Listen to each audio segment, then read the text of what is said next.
ये food delivery की नौकरी अब मुझे बहुत सता रही थी, लेकिन और क्या किया भी जाए।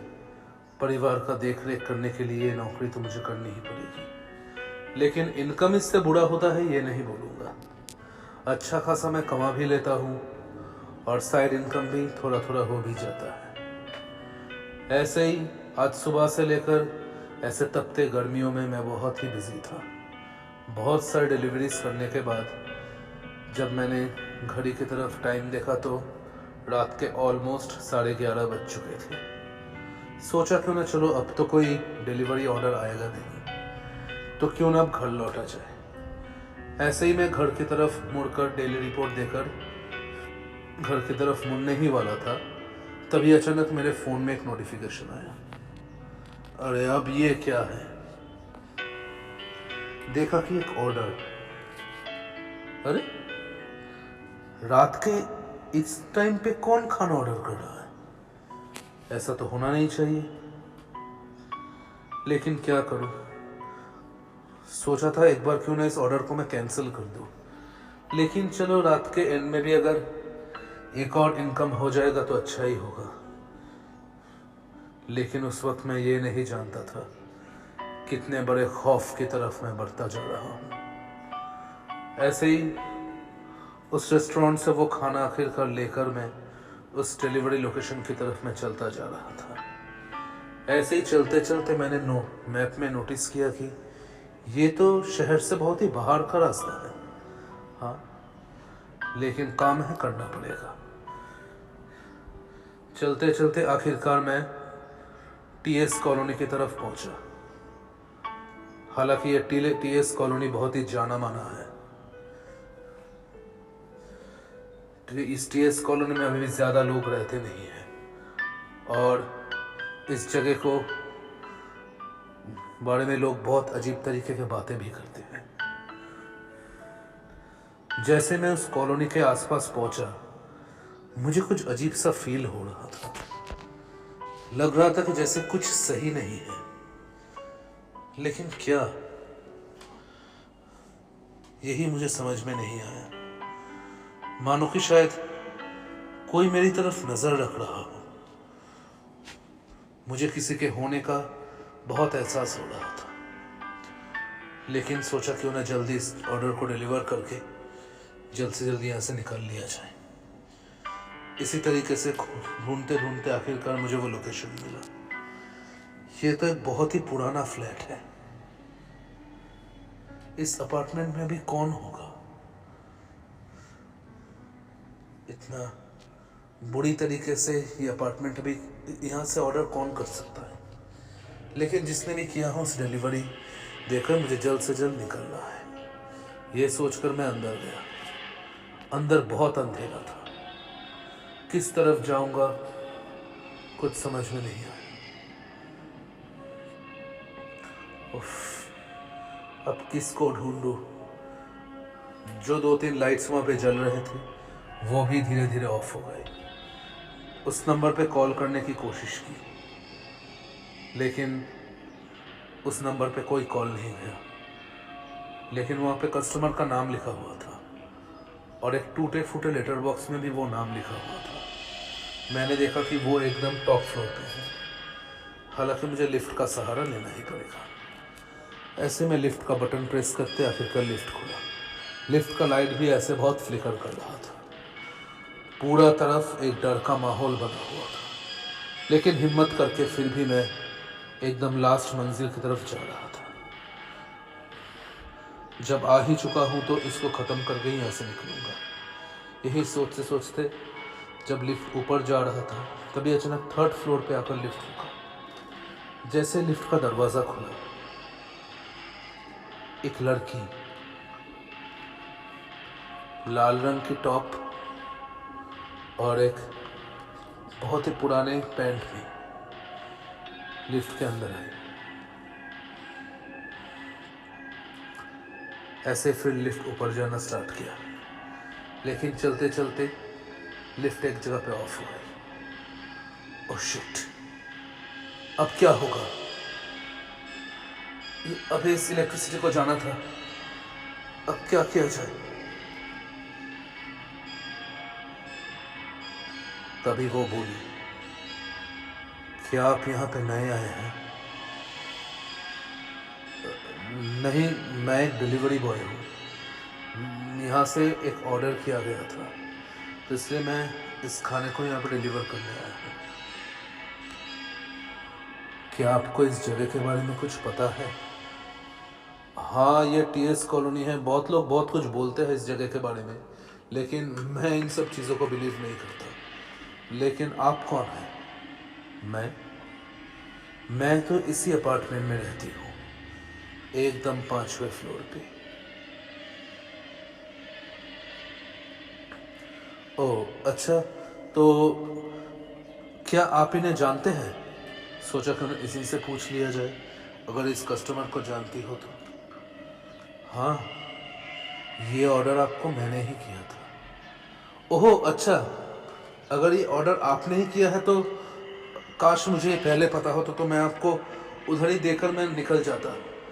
खामखा मैं इस लिफ्ट के अंदर रुक गया। हाँ, यहाँ पे अनहोनी बहुत बार ऐसे हो जाती है जिसका किसी को कोई अता पता नहीं होता। इस लड़की की बातें मुझे कुछ ठीक नहीं लग रही थी। उसके घने लंबे बाल उसके चेहरे की तरफ ढके हुए थे। मुझे कुछ सही नहीं लग रहा था। जबकि मैं इस कॉलोनी के नज़दीक आते ही मुझे अजीब सा एक फीलिंग हो रहा था। मन ही मन बोल रहा था कि शायद ये ऑर्डर कैंसिल कर देता तो ही अच्छा होता, लेकिन अब कुछ भी हो ही नहीं, ऑर्डर देकर जल्द से जल्दी निकलना है।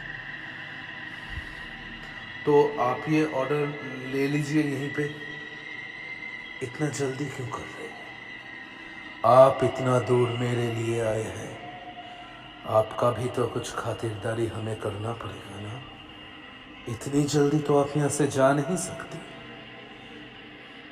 क्या मतलब? मैं इतनी जल्दी जा नहीं सकता? देखिए, लिफ्ट अभी रुक गया है। इलेक्ट्रिसिटी जैसे ही आएगा मैं इस लिफ्ट से बाहर निकल जाऊंगा।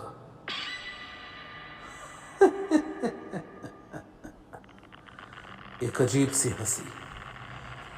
मेरा दिल और घबरा रहा था। ये हंसी मुझे कुछ सही नहीं लगा। आप ऐसे क्यों हंस रहे हैं? आपकी बातें सुनकर। क्यों? मैंने ऐसा क्या कहा? देखिए, यहाँ पे लोग आते अपने मर्जी से जरूर हैं, पर अपने मर्जी से हर वक्त जा नहीं पाते। ये आप क्या कह रहे हैं? मुझे कुछ समझ में नहीं आ रहा। आप सब समझ जाएंगे। धीरे धीरे देखिए, कुछ ही देर में बिजली आ जाएगी। बिल्कुल सही ही, बस 2 मिनट में ही फिर से करंट वापस आ गया। मैंने राहत की सांस ली। चलो, आखिरकार अब इस जगह से मैं बाहर निकल पाऊंगा। लेकिन तभी अनहोनी तो और होना बाकी था। देखते ही देखते लिफ्ट का स्पीड और बढ़ गया। अब यह लिफ्ट जोर से नीचे की तरफ जाने लगी। अरे अरे, ये लिफ्ट नीचे की तरफ क्यों जा रही है? अरे, ये क्या हो रहा है? मैंने देखा कि लिफ्ट के सारे बटन्स में अजीब तरीके से लाइट्स जल रहे थे। ये लिफ्ट कहाँ जा रही है मुझे कुछ नहीं पता। ये लिफ्ट बस जा रही है। वो लड़की वैसे ही पत्थर की मूर्ति बनकर वहीं पे खड़ी हुई है। अरे अरे अरे, आप कुछ कीजिए। कोई इमरजेंसी बटन होगा, उसे प्रेस कीजिए। लेकिन वो कुछ नहीं बोली। ये लिफ्ट और नीचे धंसता जा रहा था। कहाँ जा रहा है मुझे कुछ नहीं पता। धरती के अंदर या पाताल में मुझे पता नहीं चल रहा था। ऐसे ही चलते चलते एक जगह पे आकर ये लिफ्ट रुक गई। एक बहुत ही जोरदार चीज से जाकर ये लिफ्ट टकराई, और जैसे ही मैंने लिफ्ट का दरवाजा खोला, जो नजारा मैंने देखा उसके लिए मैं तैयार नहीं था। देखा कि मेरे सामने खून की नदी पर भरी पड़ी हुई है। बहुत सारे कटे हुए लाश, कटे हुए हाथ। किसी का सर नहीं था तो किसी की आंखें पिघली हुई थी। किसी का शरीर खून से तरबतर था तो कोई आधी जली हुई थी, और मेरा पूरा शरीर मानो सुन पड़ गया था। मेरे पैर बर्फ बन चुके थे। मैं क्या करूं, किधर जाऊं, कुछ समझ में नहीं आ रहा। मैं कहां पहुंच गया, ये मैं कहां आ गया, कुछ पता नहीं चल रहा था। और तभी उस औरत के वो घने बूढ़े बाल उसके चेहरे से निकल गए, और जो देखा मैं, उसे कोई इंसान अगर देखे तो उसी वक्त शायद उसका कुछ हो जाएगा। मैंने देखा कि उस औरत के बड़े बड़े लंबे लंबे दांत, पूरे शरीर खून से लथपथ, वो घने बूढ़े बाल अब सफेद हो चुके थे, हवा में उड़ रहे थे, उसकी आंखों में आग जल रहे थे, और धीरे धीरे वो अपना मनहूस शक्ल लेकर मेरी तरफ बढ़ रही थी। मैंने कहा था ना, यहाँ पे आते लोग अपने मर्जी से हैं, लेकिन जाते हमारी मर्जी से। मुझे पता चल गया था कि मैं भटकती हुई शैतानी रूहों के शरीर में आ चुका हूं। इन रूहों से मुझे बचना होगा। मैंने देखा कि लिफ्ट का दरवाजा खुला हुआ है। तेज दौड़ लगाया मैं वहां से। किधर जा रहा हूं, किस तरफ जा रहा हूं, कुछ समझ में नहीं आ रहा। हर तरफ से मुझे भटकते हुए आत्माओं की आवाज सुनाई दे रही थी। सब बोल रहे थे कि उसे आज ही मारना है, उसे पकड़ो। बहुत सारे प्रेत आत्माएं मेरे पीछे दौड़ रहे थे मुझे पकड़ने के लिए। मैं कहां जा रहा हूं, किधर जा रहा हूं, किसी चीज का मुझे समझ नहीं है। मैं सिर्फ दौड़ता जा रहा हूं, दौड़ता ही जा रहा हूं। अब किधर जाऊंगा और किधर जाऊंगा। ऐसे ही चलते चलते मुझे एक बड़ा सा दरवाजा दिखा। उस दरवाजे को खोलते ही उधर एक आग का दरिया था। क्या करूं, सामने भी मौत और पीछे और दर्दनाक मौत। अब यहां से बचने के लिए एक ही रास्ता है, मुझे इस आग के दरिया में कूदना होगा। जो होगा वो होगा। एक बार, आखिरी बार अपने घर वालों को याद कर लिया, और उन शैतानी रूहों से बचने के लिए आखिरकार मैं उस आग के दरिया में जंप लगाया। कहां जा रहा हूं, कितना नीचे जा रहा हूं, मुझे कुछ नहीं पता। और उसके बाद मुझे कुछ याद नहीं। हाँ, अचानक एक धक्के से मेरा नींद खुला। मैंने देखा कि टोटल 10-12 लोग मुझको घेर कर खड़े हुए थे। ओ भाई साहब, आप कौन है और यहाँ पे क्या कर रहे हैं? मुझे कुछ समझ में नहीं आ रहा। मेरा पूरा शरीर जख्मों से भरा हुआ था, खड़ा नहीं हो पा रहा था। मैं किसी तरह अपने आप को संभाल कर मैं लोगों से पूछा कि मैं यहाँ पे क्या कर रहा हूँ। उन्होंने कहा कि आज सुबह ही उन लोगों ने मुझे टीएस कॉलोनी के पास जो रेलवे ट्रैक है वहाँ पे, मैं वहाँ पे पड़ा हुआ था। पर ये कैसे हो सकता है? मुझे साफ याद है वो मनहूस अपार्टमेंट, वो भटकती हुई रूहें, वो प्रेतात्माएं, वो जिंदा लाशें और वो खूनी आग का दरिया। मैं वहां पे गिर गया था, तो मैं यहां पे कैसे? मुझे लगा ये सब इन्हें बोलना सही नहीं होगा और कोई भी इन चीजों को विश्वास नहीं करेगा।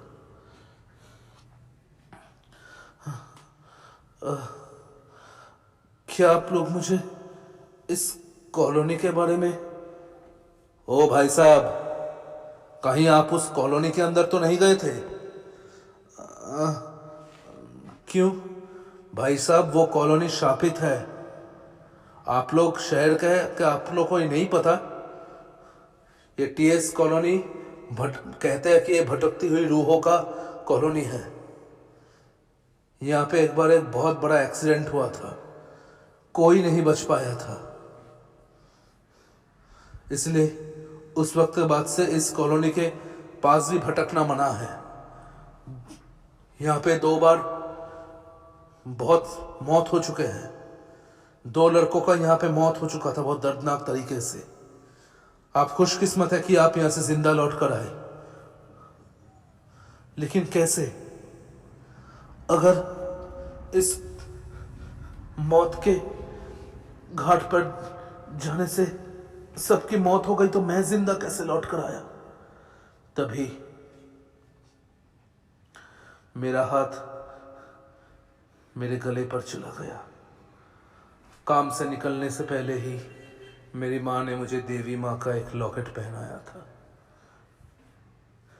शायद ये मेरे माँ का और भगवान का आशीर्वाद ही था जिसने मुझे मौत के मुंह से भी वापस बुला कर लाया। उन लोगों के हेल्प से मैं नज़दीकी हॉस्पिटल में गया। मेरा बाइक भी पास पड़ा हुआ था। आखिरकार मरहम पट्टी के बाद मैं अपने घर की तरफ रवाना हुआ। एक बार टीएस कॉलोनी को देख लिया, वो पूरी तरीके से बंजर हो गया था, लेकिन मानो आज भी शायद वहां से कोई मुझे पुकार रहा है। उस दिन से मैंने ठान लिया कि देर रात में कोई भी अगर ऐसा ऑर्डर आए तो कुछ भी हो, कितने भी पैसे हो, मैं उसको एक्सेप्ट नहीं करूंगा और इस इंसिडेंट को शायद ही मैं कभी भुला पाऊंगा। तो दोस्तों, कैसा लगा आप लोगों को ये स्टोरी? अगर ये स्टोरी अच्छा लगा हो तो प्लीज़ हमें ग्रो करने के लिए सपोर्ट कीजिए। चैनल को सब्सक्राइब कीजिए, ज़्यादा से ज़्यादा शेयर कीजिए, ज़्यादा से ज़्यादा कमेंट कीजिए, हम लोग को हेल्प कीजिए ग्रो करने में।